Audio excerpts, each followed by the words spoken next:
I am a teacher at Columbine High School. There is a student here with a gun. He's inside the school shooting at the gun! Well, I had to do it because somebody had to do something. After shooting in the theater, I didn't have a plan of whether to die or not.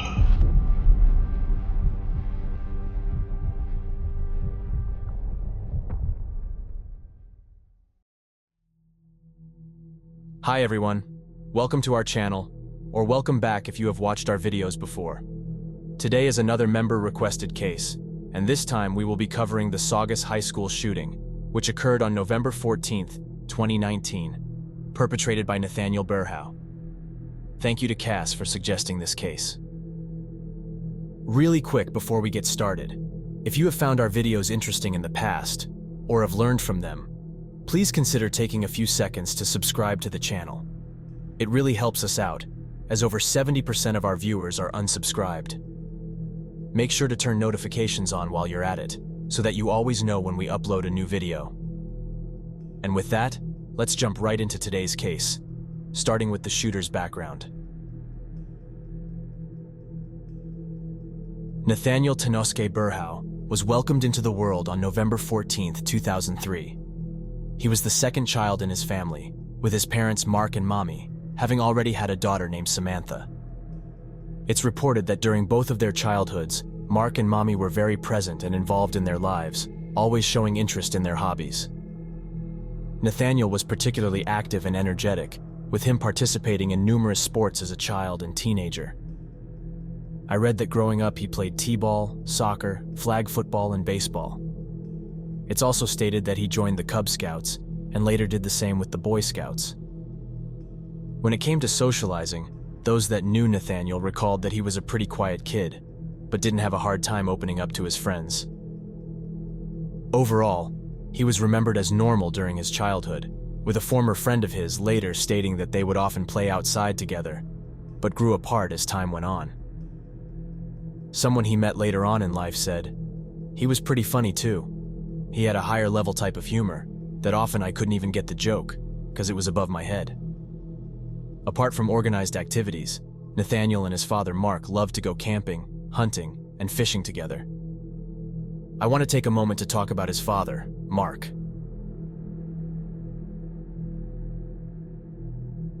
It's reported in a few court documents that in 1983, he detonated an explosive device on the California State University, Bakersfield campus. Despite this being quite a significant event, there is very little information about it. Apparently, unbeknownst to Mommy, Mark struggled with heavy depression and alcoholism, though I wasn't able to determine if he did throughout their entire relationship. Either way, Mark was apparently able to hide his struggles from his wife for quite some time, but it all came to a head in 2014 when he spiraled into a particularly deep depression. The next year, in June of 2015, police were called to the Berhow home by Mommy. According to her, Mark had been drinking that day, which apparently threw him into an alcohol-induced rage. Reports state that Mark had physically assaulted his daughter Samantha and was threatening to do the same to Mommy. According to documents, Mark's rage was apparently brought on when his wife refused to get him more alcohol. When police arrived, Mark was visibly intoxicated and had his wrists already zip-tied together. As a result of this incident, many sources report that Mark was arrested, but was ultimately never charged with anything. Mommy then notified the officers that there were several firearms in their home and that she would go ahead and safely secure them, away from Mark. It's also said that there was a custody agreement for the kids set up following the incident, but as far as it's reported, Mommy and Mark continued to live together, making any custody arrangement kind of meaningless. After this incident, Mommy took Nathaniel and his sister Samantha with her on a trip to Japan. It's reported in some sources that the purpose of this trip was for the family to get some space away from Mark for a while. While they were in Japan, according to Mommy, Mark was undergoing treatment in a rehab facility. While they were away, Mommy asked a neighbor of theirs to take care of their home. At some point before the family returned, this neighbor entered the home and discovered multiple unsecured firearms inside, which apparently led to them unloading the weapons and hiding them under a mattress inside the house. Later that day, Mark returned home and discovered that his firearms were missing. This did not sit well with Mark, and it seemed to have triggered him, sending him into a rage like before. Upon the discovery, Mark went straight to the neighbor's home and demanded that they give his guns back. It was clear to the neighbor that Mark was drunk and that he was pissed about the situation. What's odd about this to me is that his wife stated that he was in a rehab facility during the time that they were gone. She never mentioned the exact reason for his stay at the rehab center, but I think it's fair to assume that he was likely seeking help for his alcoholism. If that's the case, it seems like he went straight back to drinking immediately after being released. In response to Mark's drunken demands, the neighbor called the authorities and reported the disturbance. When police arrived on scene, they found Mark in his underwear, intoxicated and wandering around outside in the street. Because authorities were worried about his well-being, they took Mark to a psychiatric hospital, where they had him undergo a review, placing him on a 5150 hold. This hold allowed first responders to involuntarily detain Mark at the hospital, as their initial assessment determined him to be a danger to himself and others around him. The hold he was placed on ultimately prohibited Mark from purchasing and owning firearms for 5 years after the incident. It was during this time that police did a full search of the Berhow residence, where they ended up confiscating and destroying a total of 42 firearms, including 17 rifles, 18 shotguns, and 7 handguns. They also did the same with all of the ammunition recovered at the house.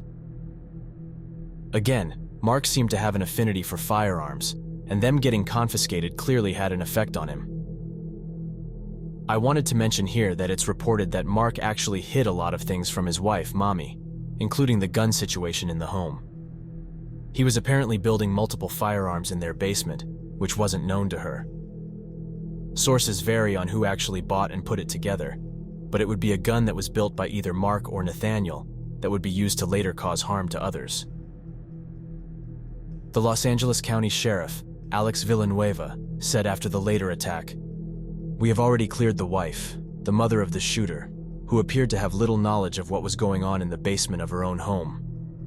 Her late husband was doing the tinkering. We have already deduced it was the father who was the one who put the gun together." Not much is reported about the time after the incident where Mark was put on the hold, but it is said that he and Mommy got divorced in 2016. It's also known that Mark's depression continued growing until his untimely death on December 5th, 2017.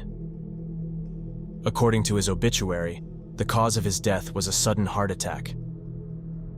According to some sources, a neighbor of the Berhows later stated that he believed Nathaniel was the one to find his father, after he had passed away. Following the sudden loss of her ex-husband, Mommy was now the sole provider for her and her 2 children, and she definitely struggled with the weight of it for a little while. She had reportedly been taking a 9-month training program at the Los Angeles Retirement Association, but failed to pass the final test shortly after Mark died. She was fortunately able to eventually find work at Golden Valley High School, where she provided aid for students with special needs. It's reported that after Nathaniel's father passed away, he began to write about murder, self-harm, and other violent topics, some of which we will go over later. It's important to note that after Mark's death, there were multiple guns kept in the Berhow home, which again, we will talk about later. It's unclear if they had been there prior to Mark's passing, but as we learn about the type of firearm many of them were, it wouldn't be surprising to know that he got his hands on them before he passed away. The fact that there were so many firearms in the house is concerning, especially knowing that while Mark was alive, he was supposed to be unable to purchase or possess them. A big factor in this case is that Nathaniel would later commit his attack with what's referred to as a ghost gun. Keep in mind that since the time of this case, there have been legal changes made in regards to these firearms, so I will explain what they were, at least at the time of this case taking place. A ghost gun is a firearm that is unfinished, in parts, and is assembled by the owner, either from a kit or separately purchased pieces. According to BradyUnited.com back in 2019, they could be purchased without a background check, and had no serialization since they are technically unfinished. Therefore, they were not regulated as heavily. This means even if the firearm was found after a crime, there was no way to trace it back to its origin. They could be purchased online by anyone, including minors, because of the lack of a background check needed. Of course, this was appealing to those who sought to use the firearm for crimes. This also means that those who were unable to own or possess guns, like Mark Berhow, were still able to get their hands on them fairly easily. This is why it's tough to tell who in the Berhow residence purchased the parts to assemble the gun, because any of them would have been able to. Again, this is not completely accurate today, as there have since been some changes to the serialization and requirements upon purchasing the kits. But as of 2019, those changes were not in effect. We will talk about this a little later on. Getting back to Nathaniel's life prior to his attack, it's said that after his father's death, he began to decline in a lot of ways. It's reported that he became more withdrawn from those around him and was cutting himself. It's also stated that Nathaniel's normally exceptional grades began to slip. In fact, those who knew him later recalled that he was very smart and often received the highest scores in class. At this point in his life, Nathaniel was enrolled at Saugus High School and was still participating in physical activities, including being a part of the school's track team. About a year prior to the attack, Nathaniel began dating a girl named Catherine. According to her, it was in February of 2019 when she felt she was not ready for a relationship and soon decided to end it with Nathaniel. Just later that same year, in October, the month before the attack, Catherine and Nathaniel decided to rekindle things and began dating once again. Nathaniel had reportedly told Catherine that their separation in February had put him in a bad place. Catherine stated that Nathaniel did not elaborate on what he meant. She asked him if he was thinking about hurting himself, and he said, "Nothing like that." Just prior to his attack, those around him noticed he was struggling with something, including his classmates and girlfriend. But no one had any clue of the devastation he would soon cause. On the day before the shooting, his girlfriend had reportedly received multiple text messages from a couple of her friends, who both expressed their concerns for Nathaniel's well-being as of late. One of them speculated it had something to do with his schoolwork and Nathaniel falling behind on it.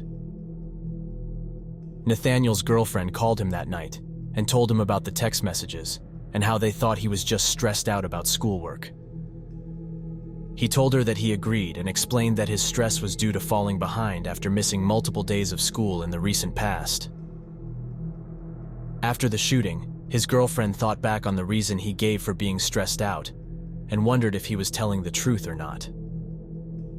Though it's reported that a lot of people around Nathaniel noticed something was off about him, there were some that later recalled not noticing anything that would suggest he was going through something, even up until the day before the shooting. To them, Nathaniel was acting completely normal, which meant they had absolutely no idea of the violence he was planning to inflict on others. Despite all of the things Nathaniel was going through in the time before the shooting, it's reported that no one who should have been looking out for him at the school even so much as had a talk with him. Maybe his apparent odd behavior went unnoticed by them as well, but I just wish someone who could have helped him was able to pick up on what was going on. Now, let's get into the events that transpired on Thursday, November 14th, 2019. From here on out, I will be referring to Nathaniel as Berhow. At about 6:50 a.m., Berhow and his mother left their house and began the drive to the nearby Saugus High School. In an interesting turn of events, this day was actually Nathaniel's 16th birthday. He and his mother planned to celebrate it by going out to eat together. But little did she know, that would never end up happening. The drive was pretty short, with them arriving less than 10 minutes after their departure from their house. Unbeknownst to his mother, Berhow already knew that he would never get to live out the plans for his birthday that he created with her. At Saugus High School, students were gathered in the school's outdoor courtyard, also called the Quad, at around 7:30 a.m. This was common, as the courtyard was a place where the students would hang out with each other while waiting for classes to begin. On this day, many of the students were discussing plans for a quickly approaching school dance. At this time, it's reported that the second period of the day was about to start. At around this point, a 15-year-old girl named Mia Tretta had just arrived at the courtyard and made her way over to her best friend, 14-year-old Dominic Blackwell. Neither of them knew that in just a few short minutes, their lives would be changed forever. But for the time being, they chatted while waiting to go inside. Similarly, a 15-year-old girl named Gracie Muehlberger and her best friend Addie Kegley were also hanging out in the courtyard.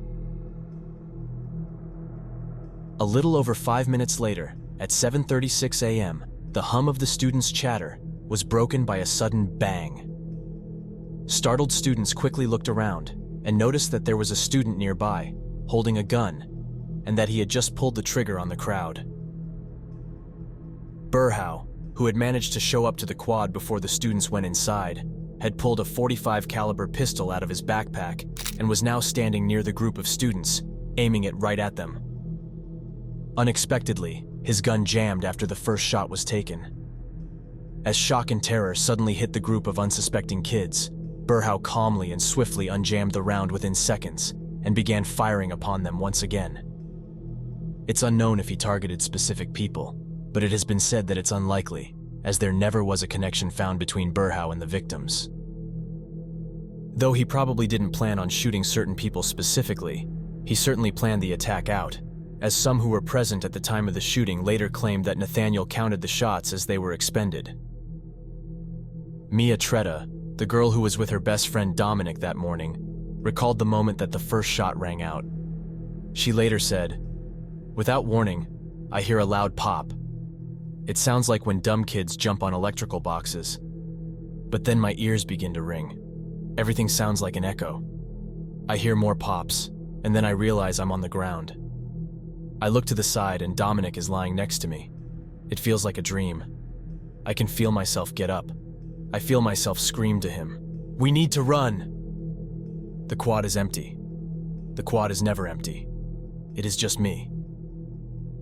Unable to get Dominic up, Mia was forced to get up and flee the area by herself. Despite her injuries, she was able to escape from the courtyard. She later recalled this time saying, "It feels like a dream. I feel my body running up a ramp. I trip. I keep running. I can feel something in my stomach area, but I tell myself not to look. I touch my stomach. It is wet, but I tell myself it is a drill, and it is all fake. I start to weave side to side, because I heard once that if you run in a zigzag, you make yourself harder to hit as a target. I feel my legs start to give out. I make it to a door on the stairs. I see kids running and going into classrooms, but the door in front of me is locked. I feel sick. I bang and bang on the door, screaming and pleading for help. 2 kids grab me and bring me to a classroom. I look up and see my favorite teacher, Miss Laguiza, Spanish. I watch her lock the door and I sit down in my normal assigned seat. It feels like a dream. Everyone is staring at me, and I can tell Mrs. Laguiza knows something is wrong. I tell her, "I think I've been shot." It was due to Mia's quick thinking and remarkable ability to run while injured that she was able to survive the attack. Another student who ran away from the scene later said that after rushing away, she turned around and saw her fellow classmates, quote, "fearing for their lives, with facial expressions that I've never seen before." Some fleeing students made it inside of the school and sought safety in nearby classrooms. As they ran in and alerted the people inside of the imminent danger, everyone began barricading the doors from the inside. Thankfully, the barricades were never needed, as the shooter never made his way inside the building. Addie Kegley was one of the kids who made it inside, but was also one of the students who was shot that day. Thankfully, she was able to escape the area into a nearby choir classroom, despite having been shot multiple times. The teacher of that class, Miss Holt, began taking steps to protect the students in the room after being alerted of the shooting. Upon Addie's arrival, the class barricaded the door shut in an attempt to protect themselves. Miss Holt then corralled all of the kids into an office within the room and instructed them to be as quiet as they could. She later said, "It was just fight or flight. I didn't have time to think of anything except of survival for my students." Miss Holt then bravely left the office and retrieved an active shooting first aid kit, specifically designed for situations like the one they found themselves right in the middle of. She quickly and effectively rendered aid to Addie, having only ever seen one tutorial on how to use the kit. Let's jump back to Berhow's actions for a moment. After shooting 5 of his fellow classmates, he was now left with only 1 bullet in the chamber of his pistol. He had already planned this entire thing out and was not looking to be taken into custody, so Berhow proceeded to turn the gun on himself and pull the trigger. The fact that Berhow not only knew how to quickly clear the jam, but also knew exactly how many bullets were loaded into the gun told authorities that he deliberately prepared for something like this, that it wasn't a spur-of-the-moment attack. He managed to hit 5 people during his burst of fire, fatally wounding 2 of them. The shooting itself happened in just a flash, with the time between Berhow pulling out his pistol and him shooting himself being only 16 seconds. Despite the incident being over so quickly, Berhow took 2 innocent lives, those of 14-year-old Dominic Blackwell and 15-year-old Gracie Muehlberger. He also left 3 other students injured with gunshot wounds, including Dominic's best friend Mia and Gracie's best friend Addie. The whole ordeal was actually caught on surveillance footage, which hasn't been released, which gave authorities a perfect timeline of events. During the attack, 3 off-duty officers who were at the school, in the process of dropping off their kids that day, heard the shots and immediately rushed over to the scene to see what was going on.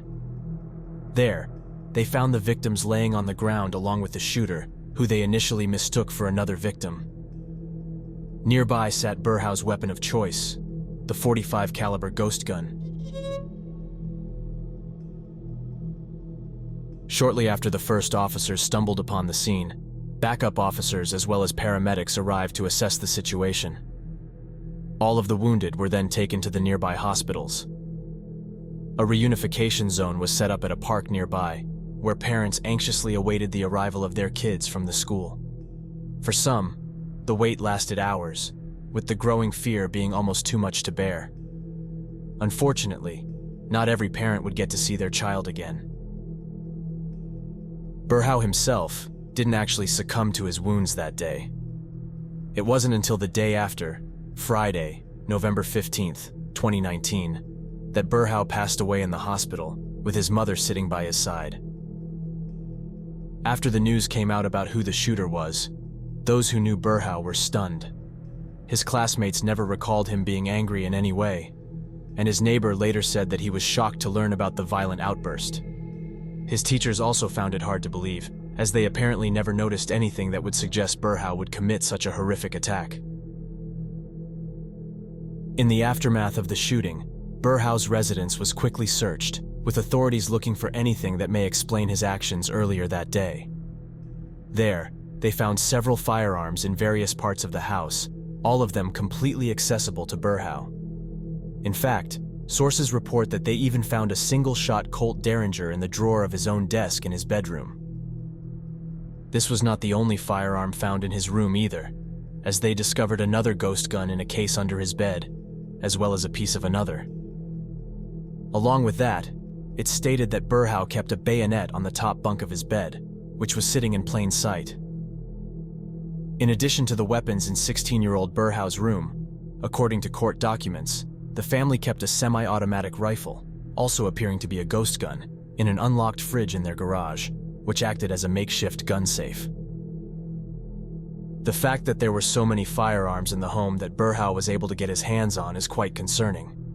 Some speculate if Mommy even knew about a few of them, or if she actively allowed her son to mess with them at any time, but that is unclear. Let's now talk a little bit about what Berhow wrote about prior to the attack. According to a later court case, after the shooting, police found written notes in his room that were worrying in nature. On one side of a paper he wrote, "Innocence is not defined by knowledge or know-how, but is a measure of how far an individual is willing to go to keep the peace, in the perspective of others." Who is to say whom is guilty for not preparing a murder? To the eyes of the outsider, they are all guilty. Matter as it does not, as with any situation, there is no truth, for we are all guilty of the crime itself. Society rules can hide that fact. He continued writing on the other side, saying, I've begun to mark myself. It doesn't hurt as much as it would seem. I like to see the blood flow, as well as seeing the scar. So I'm careful where the mark falls, as I don't wish any attention by it. I do realize to whomever reviews my writing may already doubt this is true expression. Well, I assure you this, I am a troubled one who is aware of what I've done and accept what I will do. I like to bleed, for the sight of Scarlet Rose, on the account that's there. On another note, relations are well. My school grades have improved, due to being more focused rather than chasing girls. I want to focus at the task at hand. I've learned to control my emotions better, to only use them when necessary. I've also learned that I may be partially psychotic and sadistic. Captain's log dismissed. I wasn't able to figure out if authorities were able to determine when exactly this was written. The comment about his grades getting better after he stopped chasing girls leads me to believe it could have been written when he and his girlfriend split up in February. That is just my guess, of course, as I was unable to determine how long before the shooting it was that his grades began to slip. Authorities also ended up finding a note in which Berhow claimed he was going to go live in Germany, but not before he was, quote, going to make my mark in the USA. There's something definitely wrong with me. In his bedroom, they also reportedly found newspaper clippings, a police report, and court documents that stemmed from his father's conviction for detonating the explosive device in 1983.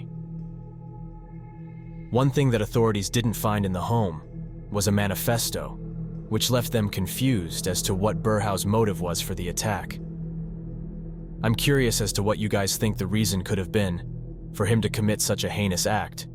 Please let me know your thoughts in the comments.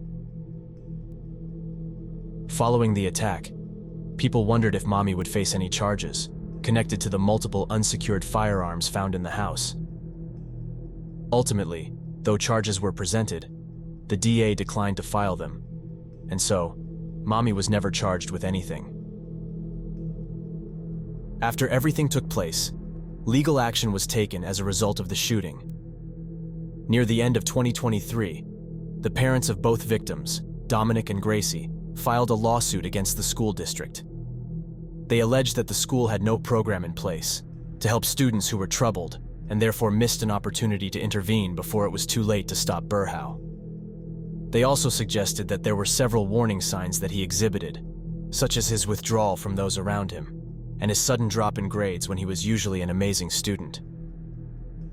To the victim's parents, this should have set alarm bells off with the school. Part of the lawsuit also brought up the fact that the school campus was inadequately secured, and that had it been, the shooting could have been prevented.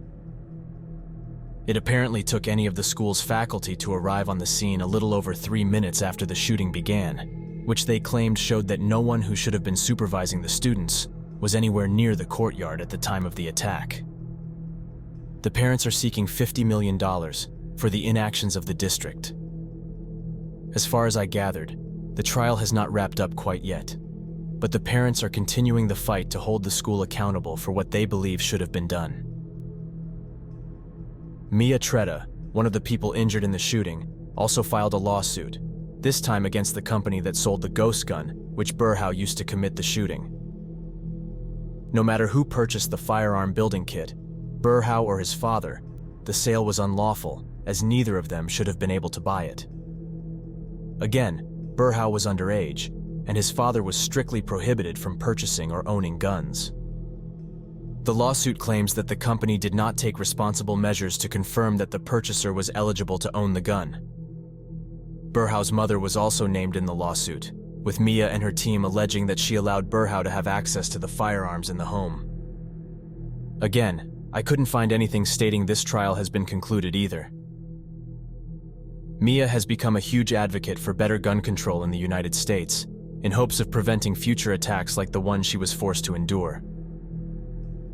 After the shooting, she began working with Everytown for gun safety, where she participated in campaigns focused on ghost guns and gave speeches to local legislators and other groups. Mia met with then-President Joe Biden in 2022 and gave a public speech about her experience that day, the 2 beautiful lives lost in the tragedy, and overall, how gun violence had personally affected her. According to BradyUnited.com, in August of that same year, an executive order was issued by President Biden, which called for build your own gun kits to be regulated in the same way fully functional firearms are. This meant that all unfinished parts would need to have serial numbers, and that background checks were required to be performed on those purchasing the kits. The change does not prohibit kits such as the one obtained by either Berhow or his father to be purchased, but instead just makes the firearms produced from the kits more traceable, hopefully discouraging acts like this in the future. Along with working hard towards her goal of lessened mass shootings, Mia also interned at the office of the director of the Bureau of Alcohol, Tobacco, Firearms and Explosives, where she helped to put together their Gun Violence Survivors Summit. Now studying at Brown University, she joined the Students' Demand Action Group in order to be even more involved in gun violence prevention advocacy. Mia has given countless speeches and talks dedicated to the topic in order to keep the momentum going. Now let's take a moment to talk about both of the amazing people who lost their lives at the hands of Berhow. Dominic Blackwell was 14 years old at the time of his death and was born on September 11, 2005. When reading up on Dominic, it was immediately clear how much of a kind, caring, and sweet person he was during his entire life. He was described by so many as one of the nicest people you could ever meet, someone who would do anything to cheer you up when you needed it. I read that he would be there and reach out to anyone in need of a friend, and in general, filled those around him with positivity. One of his classmates later said, "I was kind of lonely, and Dominic was one of the only kids to talk to me in class. Dominic was such a good kid, a wholehearted, happy kid. Every day I'd walk into math, he would smile. Having him missing puts a hole in everyone's hearts." Though he was known to be a sweet kid through and through, those who knew Dominic also recalled that he could be quite snarky, witty, and mischievous at times, and that he also had a great sense of humor. Being the son of an Army veteran, Dominic was a part of the JROTC club at his school. A friend of his who was also a part of the club later said, he had a hard time standing at attention because he couldn't stop smiling. That is evident through the pictures I saw of him, as he seemed to always have such a big, bright smile on his face that was sure to lighten anyone's mood. While speaking about Dominic, his grandfather later said, "Where do I get started with this kid? He was his grandmother's shadow. He was his Aunt Angie's little goober. He was his mom's little peanut. He was a kid with an infectious laugh, a kind smile, and a big heart." Like stated before, Dominic's best friend, Mia Tretta, has become a huge advocate for gun violence prevention. Though her work is time-consuming and very difficult, she has never forgotten about her dear friend Dominic and continues to share with others the kind of person he was. It's hard for anyone to forget about what an amazing kid he was, because he had that big of an effect on everyone he knew. His family later stated, "Our sweet, innocent, cheerful, and loving son was violently taken from our family only 14 weeks into high school, leaving a hole in all of our hearts that can never be filled. We could not ask for a better son or big brother to our children. He was the prime example of caring love and responsibility. Dominic loved spending time together as a family, experimenting with different foods, SpongeBob, Reese's, and relaxing during family trips and cruises. Dominic will forever be in our hearts and will never be forgotten." 15-year-old Gracie Ann Muehlberger was born on October 10, 2004. Originally from St. Louis, Missouri, she and her family made the move to Santa Clarita when Gracie was still very young. Those who knew Gracie recall that she was a funny, lively, and confident girl who loved all of her friends dearly, and they loved her just the same. She was described as an amazing person, someone who was there for and would stand up for others, no matter the reason. According to the website dedicated to her, Gracie enjoyed recording videos about makeup, fashion, or even just what she was doing day to day. Her family recalled that as long as she had one with her, you could almost always find her in front of a camera. She also wrote notes to her future self, with one of them reading, 8th grade graduation. Dear future self, don't be nervous. Before you know it, you'll be off to high school, driving, college, and so much more. I'm here to tell you that it will be okay. I promise. Gracie, from the past. Another one read, Dear future self, OMG, it's high school. I've been waiting for this day for forever. Don't be nervous. You will meet some of your lifelong friends, and also some enemies. Don't focus on negativity. You'll get through this. Keep the people that make you happy. And lose the, well, others. Haha. Wear something cute, obviously. Following her death, the Gracie Strong Foundation was founded. Their site states, Our mission is to help youth find their voice and use it to make a better world. We believe we can accomplish this by helping youth figure out more deeply who they are and what they stand for, and by building their confidence. We feel that if we can help them figure out who they are and what their purpose is, they will grow into change makers, creating long-lasting positive impacts to the world around them. Gracie seemed like such a sweet and caring young girl who loved and was so loved by everyone around her. It's obvious from her notes that she had an exceptional personality. Her family later stated, Gracie Ann Muehlberger, barely 15 years old, was our vivacious, funny, loyal light of our lives, Cinderella. The daughter we always dreamed to have, fiercely strong and lover of all things fashionable. She was our best friend.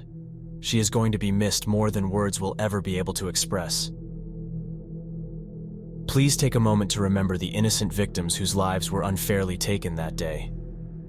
They deserve to experience their futures to the fullest and would have gone on to do great things if they had the chance. In June of 2021, 2 obelisks were constructed and placed in a park in memory of Dominic and Gracie. At the unveiling, Dominic's father spoke to the crowd that joined them to remember the young victims, with him saying, This is your space now. I want you all to know how thoughtfully worked on these obelisks were, so that we could share the joy of these children with you. If there was going to be a way to keep their spirits shining in this world, we wanted to find a way to share them, to illuminate them, to help us all find our way out of the shadows. And in this space, we hope that you feel surrounded by the love that Dominic and Gracie left behind for us. Gracie's father also spoke to the audience, saying, We will never and must never forget any of them. But this memorial is not about the tragedy and that painful event. It is about so much more. It is about the very special, unique something that came out of this tragedy. It is about the coming together of the city of Santa Clarita, something I've never seen or experienced anywhere else. Mia Tretta was also present at the unveiling and had a chance to make a statement of her own. When you look at the obelisks, remember that they are more than just an object. They're a representation of 2 extraordinary people, people that we should look up to. Somebody once told me, be the things you miss about somebody. When I look at these memorials, I will remember to be courageous like Gracie, trying to cheer everyone up. I will remember to be loyal like Dom and have that infectious laugh. I encourage all of you to do the same. And with that, we reach the end of this heartbreaking case. Thank you so much to those of you who stuck around to the end of this video. We really hope that you were able to learn something new about this case, and we hope this video also gave you more insight into who the amazing people who lost their lives that day were. Please subscribe if you want to continue learning about more cases from us. As always, we want to extend a special thank you to our members for supporting the channel further. If you would like to do so as well, you can click the join button below or follow the link in the video description or pinned comment. Again, thank you so much to our members. We hope you guys have a great day, and please make sure to stay safe.